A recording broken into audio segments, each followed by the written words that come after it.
গল্প শোনাবার ভয়ে সে হয়তো তল্পা গুটিয়ে মাসির বাড়ি চলে গেছে। আরে বাবা, পাগল মানুষকে কি আর শুধু গল্প শুনিয়ে ভালো করা যায়? কেন যাবে না মন্ত্রী মশাই? দুরন্ত বাচ্চাকে মা যদি গল্প বলে ঘুম।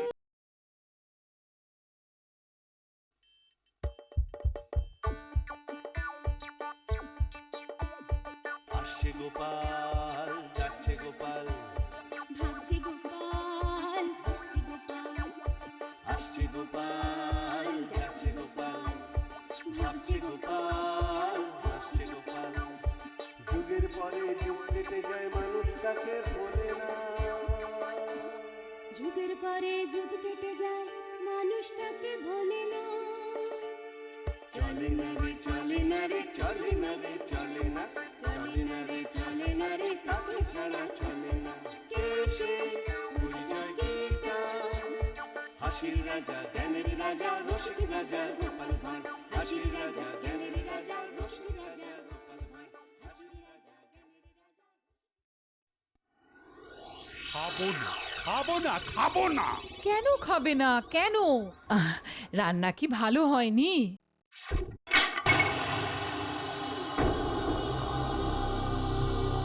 সব কটাকে খুন করে ফেলবো আমি।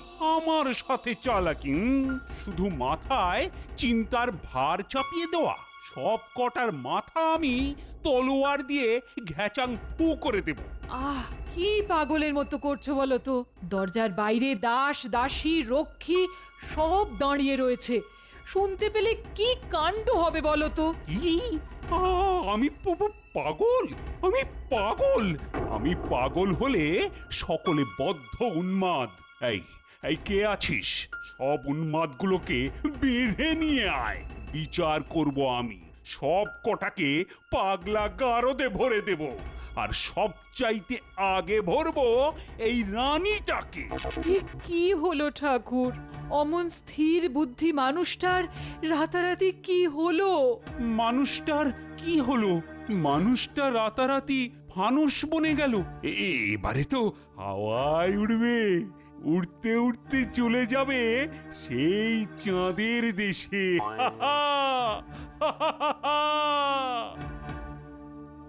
কি হলো? অমন চোখ পাকিয়ে আমাদেরকে তেড়ে আসছো কেন? আহ, চাঁদের দেশে চলে যাব। আমি যাব চাঁদের দেশে, সঙ্গে যাবে কে? বাড়িতে আছে বোকা রানী, কোমরে বেঁধেছে। ও মা গো!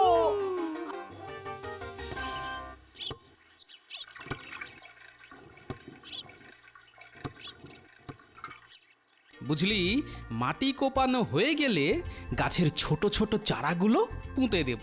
গাঁদা, টগর, অপরাজিতা। গোলাপ থাকবে না? গোলাপ? হ্যাঁ, গোলাপও থাকবে। আর বড় হলে যখন গাছগুলো ফুলে ফলে ভরে যাবে, তখন যা সুন্দর দেখতে লাগবে না। আমি কিন্তু এখানে একটা ফুলও কাউকে ছিঁড়তে দেব না। ফুল ছিঁড়লে গাছেদের খুব কষ্ট হয়, আমি জানি। বাহ, তোদের তো দেখছি গাছেদের প্রতি খুব ভালোবাসা। বুঝলি, গাছেদের সব সময় ভালোবাসবি, তাদের আদর যত্ন করবি। জানিস তো, গাছ আমাদের শুদ্ধ বাতাস দেয়। বুক ভরে সেই বাতাস নিয়ে আমরা বেঁচে থাকি। তাহলে তো বলতে হয় গাছই আমাদের প্রাণ। একদম ঠিক কথা। দাদু, তাহলে আমরা চলি? হ্যাঁ রে, অনেকটা বেলা হয়ে গেছে। যা যা, বাড়ি গিয়ে সব চান খাওয়া সেরে নে গিয়ে যা। বলি, তোমার আক্কেলটা কি বলো তো? সকাল থেকে বাচ্চাগুলোকে দিয়ে খাটিয়ে নিয়ে এখন বাড়ি গিয়ে খেতে যেতে বলছো? ওরা কোথাও যাবে না। তোমরা যেমন বাগান চর্চা করছিলে, আমিও তেমন রান্না চর্চায় ব্যস্ত ছিলাম। হ্যাঁ, রান্না বান্না সব হয়ে গেছে। জানে জানে, তোরা সব চান করে আয়। আজ সকলে একসাথে খাবো ভাত আর মাছের ঝোল। মাছের ঝোল ভাত? এই না হলে আমাদের দিদিমা। শুধু তোদের দিদিমা, কার বউ সেটা আগে বল। আদি খেতা। গোপাল দাদা, আরে এক্ষুনি একবার রাজবাড়িতে চলো, রানীমা ডেকে পাঠিয়েছেন, খুব বিপদ। কেন, কি হয়েছে? ও মহারাজ, মহারাজ কেমন করছেন? হ্যাঁ, বলো কি? চলো তো দেখি। বলছি এই ভাতটা অন্তত খেয়ে যাও। সময় নেই গিন্নি, সময় নেই।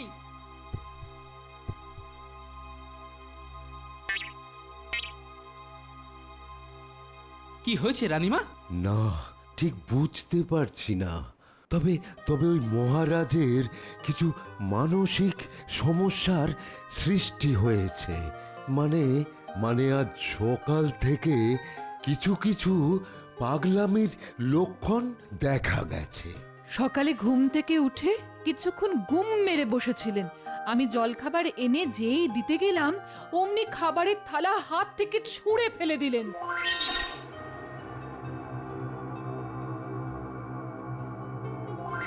আমি যখন এলাম তখন দেখি পাগলের মতো চিৎকার করছেন। আমাকে দেখে তো প্রায় ওই মারতেই এলেন। কোনো মতে ওষুধ খাইয়ে ঘুম পাড়িয়ে রেখেছি। ঘুম ভাঙলে কি হবে জানি না। এসব কি শুনছি? হ্যাঁ, এসব কি শুনছি? মহারাজ নাকি রাতারাতি পাগল হয়ে গেছেন। আহারে, শেষে কিনা পাগল হয়ে গেলেন। আহা, এখনই ওই পাগল পাগল করে হইচই করবেন না তো। আমি তো এসে গেছি। শেষ অবধি কি হয় দেখি। যতই নারী ধরে করো না কেন চাপাচাপি, তুমি আর কিচ্ছুটি করতে পারবে না বাপি। মহারাজের খাবারের সাথে রান্নার লোককে দিয়ে যা জিনিস মিশিয়ে দিয়েছি না, মহারাজ এখন আধ পাগলা হয়েই থাকবে। কি বুঝছেন রাজবৈদ্য? আচ্ছা, উনি আবার আগের মতো স্বাভাবিক হয়ে যাবেন তো? আমি কিন্তু আশা ছাড়িনি রানীমা। তবে ঘুম ভাঙার পর ওনার ওই প্রতিক্রিয়াটা দেখে তারপর ওষুধ দেব। আচ্ছা, কি করে এটা হলো বলুন তো? আমাদের চিকিৎসা শাস্ত্রে এর নাম চিত্তবৈকল্য। অতিরিক্ত ক্রোধ বা ওই মানসিক চাপ কিংবা ওই খাদ্যে বিষক্রিয়া থেকে এই রোগের উৎপত্তি। মহারাজের রাগ কিংবা মানসিক চাপ কোনোটাই তো ছিল না। আচ্ছা রানীমা, কাল রাতে মহারাজ কি খেয়েছিলেন? এই মরেছে। গোপাল তো ঘুরে ফিরে সেই খাওয়ার কথায় আসছে। না, এই বেলা সরে পড়তে হবে। আচ্ছা, রাজ জ্যোতিষীকে কি খবর দেওয়া হয়েছে? না। আমি তাকে একবার ডেকে আনি। মহারাজের কুষ্ঠি থেকে বলুক মহারাজের এখন সময় কেমন যাবে। সে কি, রাতের খাবারের কথা উঠতে মন্ত্রী রাজজ্যোতিষীকে ডাকতে চলে গেল কেন? আচ্ছা বলুন না রানীমা, মহারাজ রাতে কি খেয়েছিলেন? ওই তো লুচি, তরকারি আর ক্ষীর। খাবার কি আপনি এনেছিলেন? না, কাল আমার শরীরটা ভালো ছিল না, তাই রান্নার লোকই মহারাজের খাবার নিয়ে এসেছিল।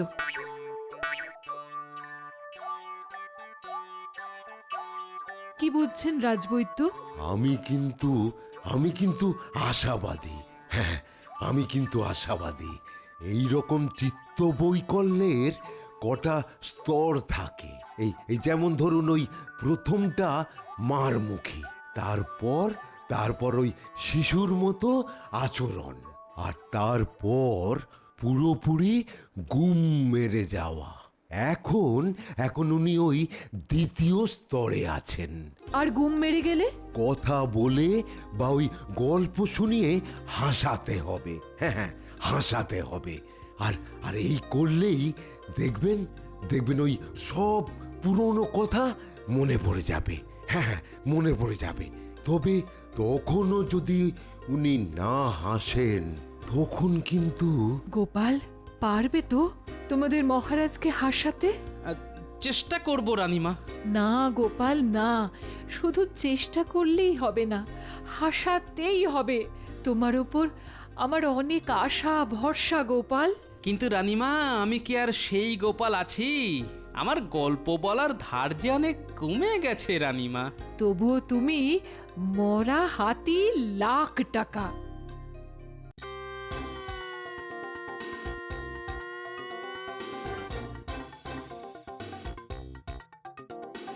কি খুঁজছো গো গোপাল দাদা? আচ্ছা মহারাজ কাল রাতে ক্ষীর খেয়েছিলেন তো? হ্যাঁ, ইয়ে মানে খেয়েছিলেন। বাটিটা কোথায়? ওই যে পড়ে আছে।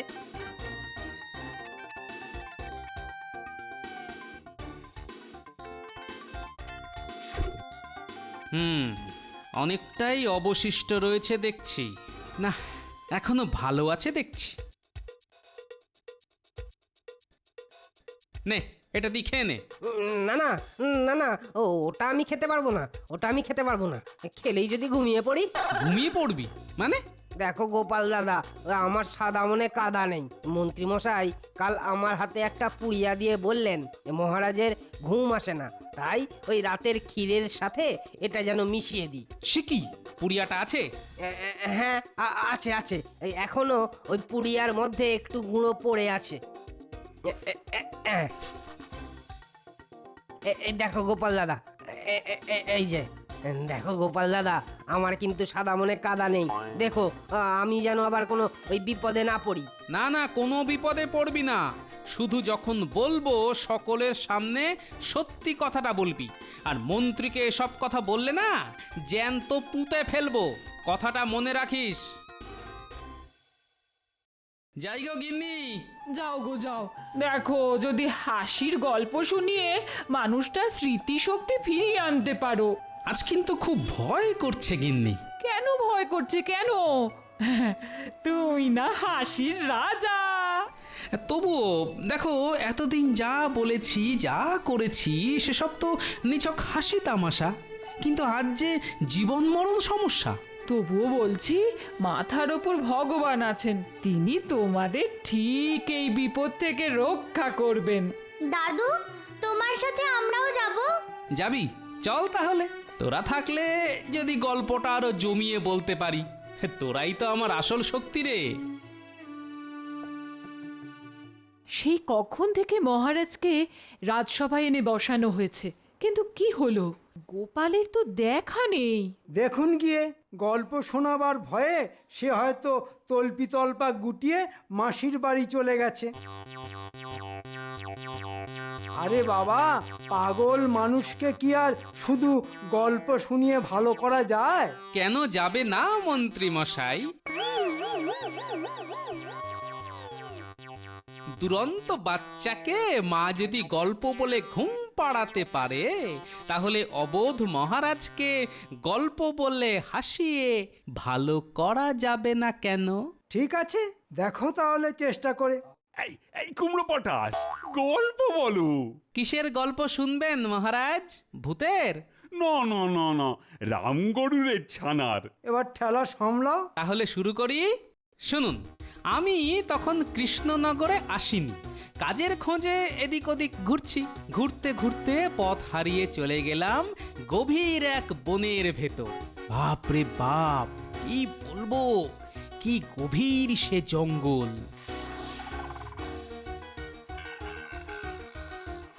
ওরে বাবারে, পথ হারিয়ে কোথায় এসে পড়লাম রে? এ তো বাঘের জঙ্গল। এ ঠাকুর, রক্ষে করো।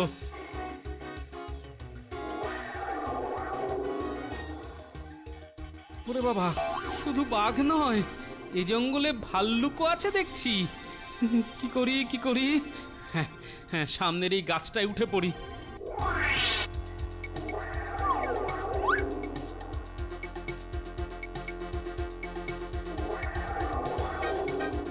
সারা গাছটা থেকে কেমন যেন একটা বুনো বুনো গন্ধ ভেসে আসছে না?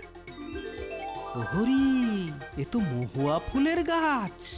মহুয়া ফুল খেতে ভাল্লুক তো খুব ভালোবাসে, খেতে খেতে মাতাল হয়ে যায়। দাঁড়া বেটা, আজ তোকে মহুয়া ফুল খাইয়ে মাতাল করে এখান থেকে পালাবো।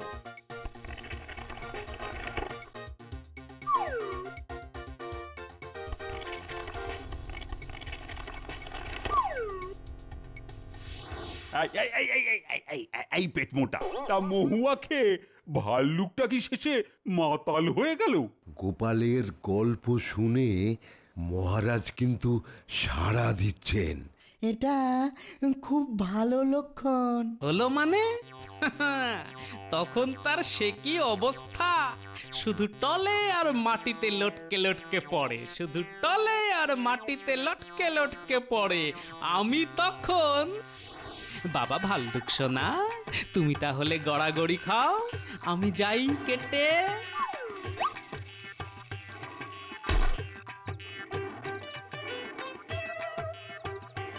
বারে বা, ভাল্লুক হলেও বেশ ভদ্র আছে দেখছি। মাতাল হয়েও হাত নেড়ে আমাকে কেমন বিদায় জানাচ্ছে। তা তোর গল্পের মধ্যে রামগরুরের ছানা কোথায়? শুধু বাঘ ভাল্লুক শোনালে চলবে? হ্যাঁ, আছে আছে, সে ভয়ঙ্কর দৈত্য রামগরুরের ছানা আছে ঝোপ ঝাড়ের অন্তরালে, গাছগাছালির আড়ালে। তাকে দেখতে না পাওয়া গেলেও সে কিন্তু আড়াল আবডাল থেকে সব দেখে যাচ্ছে। সময় হলেই ঘ্যাও করে ঘাড়ের উপর লাফিয়ে পড়বে।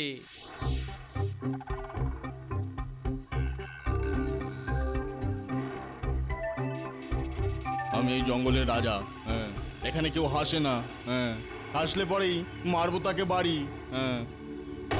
ওরে বাবা রে, এ তো রামগরুরের ছানা।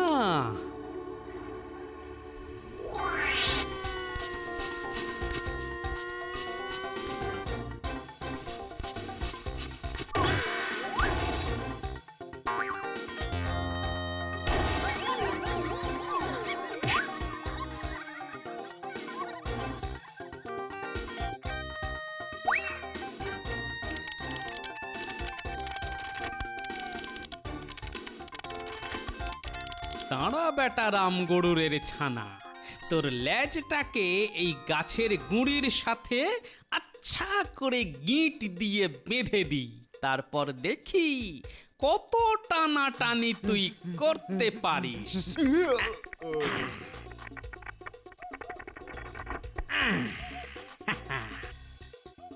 নে বেটা, এবার টানাটানি করে নিজেকে ছাড়া দেখি। জানিস না তো কার পাল্লায় পড়েছিস। এবার এবার তোকে কাতুকুতু দেব। আমি যত কাতুকুতু দিতে থাকি সে তত চেঁচাতে থাকে। না হাসবো না, না না হাসবো না, না না হাসবো না, না এই কুতু কুতু দেবে না, কুতু কুতু দেবে না, না আমি হাসবো না। উড়ি বাবা রে, উড়ি বাবা রে।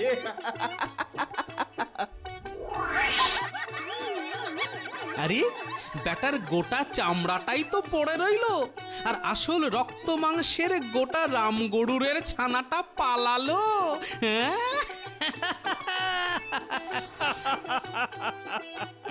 হাসিয়ে হাসিয়ে রামগরুরের ছানার ছাল খুলে নিলে। মহারাজ হেসেছেন। আমার গল্প কিন্তু এখনো শেষ হয়নি মহারাজ। চারপাশে তখন অনেক বাঘের আওয়াজ। তাদের হাত থেকে বাঁচতে আমি তখন ওই ছাল ছাড়ানো রামগরুরের ছানার খোলের মধ্যে ঢুকে পড়লাম।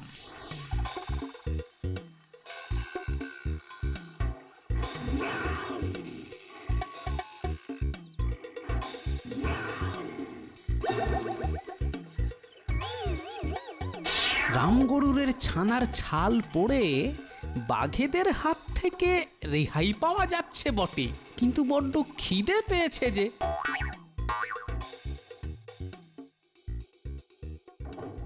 রে, দূরে একটা ছোট তাঁবু দেখা যাচ্ছে না? যাই, ওখানে গিয়ে দেখি কোনো খাবার টাবার পাওয়া যায় কিনা। ওরে বাবা, চারিদিকে কি বাঘের গর্জন! আজ বুঝি আর রক্ষে নেই। ওরে বাবা রে, ভূত! এই যে বাঘের থেকেও ভয়ঙ্কর। ওরে বাবা, তোর পায়ে পড়ি, আমায় খাসনি বাবা। দূর মশাই, কাঁদবেন না তো। কিছু খাবার থাকলে দিন, খুব খিদে পেয়েছে। তুমি তুমি ভূত নও? আরে ভূত হতে যাব কোন দুঃখে? ছাল ছাড়ানো রাম গরুরের ছানার খোলের মধ্যে ঢুকে পড়া আমি একটা মানুষ। শুনুন মশাই, কোনো ভয় নেই আপনার। আমাকে দেখে বাঘেরা সব পালিয়ে গেছে। সত্যি? সত্যি কি মিথ্যে সেটা বাঘ এলেই টের পাবেন। তা আপনি কে বলুন তো? আমি কৃষ্ণনগরের রাজা মহারাজ কৃষ্ণচন্দ্র। বনে শিকারে এসেছিলাম, কিন্তু ওই বাঘের ভয়ে আমার সেনাপতি, সৈন্য সামন্ত সব পালিয়ে গেছে। তা তাঁবুর কোণে ওই যে টিং টিঙে ঝাঁটার কাঠির মাথায় আলুর দম মার্কা লোকটা, ওটাকে? ওটা আমার অকম্মার ধাড়ি নচ্ছার মন্ত্রী। তুমি কে ভাই? আমি গোপাল, শ্রীযুক্ত গোপাল পরামানিক। একটা কাজের খোঁজে ঘুরে বেড়াচ্ছি। আমায় একটা কাজ দিতে পারেন? দিতে পারি মানে? তুমি আমার প্রাণ বাঁচালে। আমি তোমাকে আমার রাজসভায় নিয়ে গিয়ে ভাঁড় মানে বিদূষকের চাকরি দেব। কি মজা, কি মজা! এই না হলে গোপাল, গল্পে ভাল্লুক এলো, বাঘ এলো, আবার রামগরুরের ছানা, শেষে আবার আমিও এসে গেলাম। সত্যি গল্পের মতো গল্পই বটে। আগের কথা আপনার সব মনে পড়ে গেছে মহারাজ। তুমি ভালো হয়ে গেছো, পুরোপুরি ভালো হয়ে গেছো। গোপাল, কি বলেছিলাম তোমায়? মরা হাতি লাখ টাকা। আমি তোমায় লাখ টাকাই পুরস্কার দেবো গোপাল। যাক কচু পোড়া, গোপালের গল্পের জোরে মহারাজের মাথার ব্যামো সেরে গেল। হ্যাঁ, সেরে গেল, কিন্তু এবারে যে আপনার মাথার ব্যামো শুরু হয়ে যাবে। আর তখন গল্প বলে ভালো করার মতো আর কেউ থাকবে না। এই কি আজে বাজে কথা বলছো তুমি? হ্যাঁ লক্ষ্মী, রান্নার লোককে ডেকে আনো তো।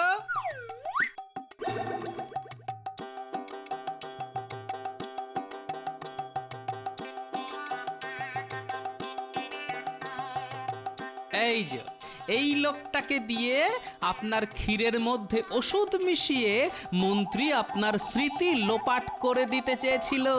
এই সেই ওষুধ। সে কি? মিথ্যে কথা, গোপালের সব কথা সাজানো। কিরে বল। মহারাজ, আমার সাদা মনে কাদা নেই। এই গোপাল দাদা যা বলছে সব সত্যি। দাও দাও দাও তাহলে বেটাকে ওই ওষুধ খাইয়ে সারা জীবনের মতো পাগল হয়ে থাকুক। ওটাই হবে ওর শাস্তি। আমায় পাগল বানানোর চেষ্টা, বেটা নচ্ছার পাজি। ওরে বাবা রে, এখন আমি কি করব রে? দাও দাও, পাজি মন্ত্রী মশাইয়ের মাথায় ঘোল ঢেলে দাও, আর সবাই বলো গোপাল দাদুর জয়, জয় মহারাজের জয়। না না না, আজ আমার নামে কোনো জয়ধ্বনি নয়, আজ শুধু গোপাল। এসো গোপাল, এসো আমার বুকে এসো। আসছে গোপাল, যাচ্ছে গোপাল, ভাবছে গোপাল, হাসছে গোপাল। যুগের পরে যুগ কেটে যায়, মানুষ তাকে ভোলে না। যুগের পরে যুগ কেটে যায়, মানুষ তাকে ভোলে না। চলে না রে, চলে না রে, চলে না রে, চলে না, চলে না রে, চলে না রে, তাকে ছাড়া চলে না। কে সে? পরিচয় কি তার? হাসির রাজা, জ্ঞানের রাজা, রসিক রাজা গোপাল ভাঁড়।